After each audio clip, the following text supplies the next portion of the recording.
Hello guys, இன்னைக்கு நம்ம என்ன பார்க்க போறோம்னா கிரேவன் தி ஹண்டர் மூவி ரிவ்யூ தான் கைஸ் பார்க்க போகிறோம். வாங்க வீடியோக்குள்ளே போகலாம். நானே ஃபஸ்ட்டு எங்கேருந்து ஆரம்பிக்கலான்னு இருக்கேன்.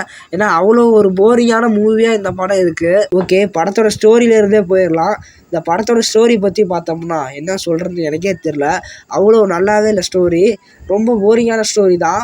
ஃபஸ்ட்டு ஆரம்பிக்கும்போது நல்லா தான் இருக்குது. எப்போ கிரேவனாக மாறுறாரோ, அதாவது அந்த பவர் கிடைக்கிற மாதிரி காட்டுறாங்களோ அப்போலேருந்து மொக்கையாயிருச்சு.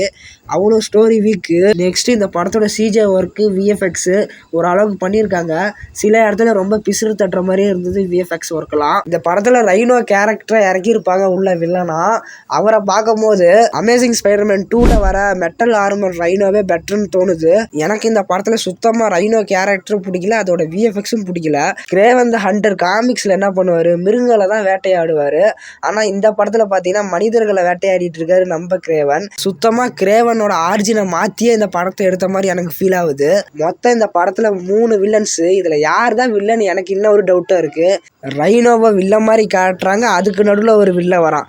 அவனை வில்ல மாதிரி காட்டுறாங்க, அப்புறம் கிரேவனோட அப்பாவை வில்ல மாதிரி கடைசியில் காட்டி படத்தை முடிச்சிருக்காங்க. ஐயோ, இங்க படுத்துற நிமிஷம்னால தாங்க முடியலையே, தலை வலிக்குதுடா, தலை வலிக்குதே. இந்த படம் தான் சோனி ஸ்பைடர்மேன் யூனிவர்ஸோட லாஸ்ட் படம். இதுமாரி படம்லாம் வராது. ஏன்னா வெனம் ட்ரையாலஜி தவிர மிச்ச எல்லா படங்களும் பாக்ஸ் ஆஃபீஸ் கலெக்ஷன்ல அடி வாங்கின அடி. அந்த மாதிரி போட்ட காசை எடுக்கிறதுக்கே ரொம்ப திணறினாங்க.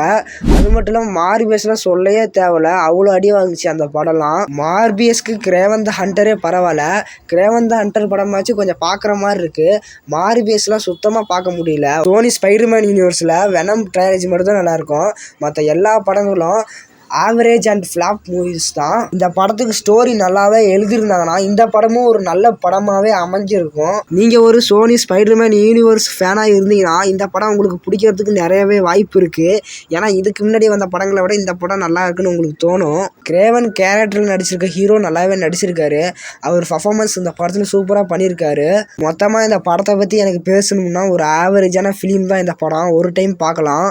இந்த படத்துக்கு என்னோட ரேட்டிங் பார்த்தீங்கன்னா 10க்கு 3 ரேட்டிங் தரேன். உங்கள் ரேட்டிங் என்னன்ட்டு கமெண்ட்டில் சொல்லுங்கள். ஆனால் எப்படியோ ஒன்று சோனி ஸ்பைடர்மேன் யூனிவர்ஸுக்கு ஒரு எண்டு கார்டை போட்டு விட்டாங்க. அது வேணால் நல்லா தெரியுது. ஓகே கைஸ், நான் கிளம்புற நேரம் வந்துருச்சு. இந்த வீடியோ பிடிச்சா லைக் பண்ணுங்கள், ஷேர் பண்ணுங்கள், மறக்காம மாஸ்டர் டிஎஸ் சேனலுக்கு சப்ஸ்கிரைப் பண்ணிடுங்க. நெக்ஸ்ட் வீடியோவில் சந்திப்போம். தேங்க்ஸ் ஃபார் வாட்சிங்.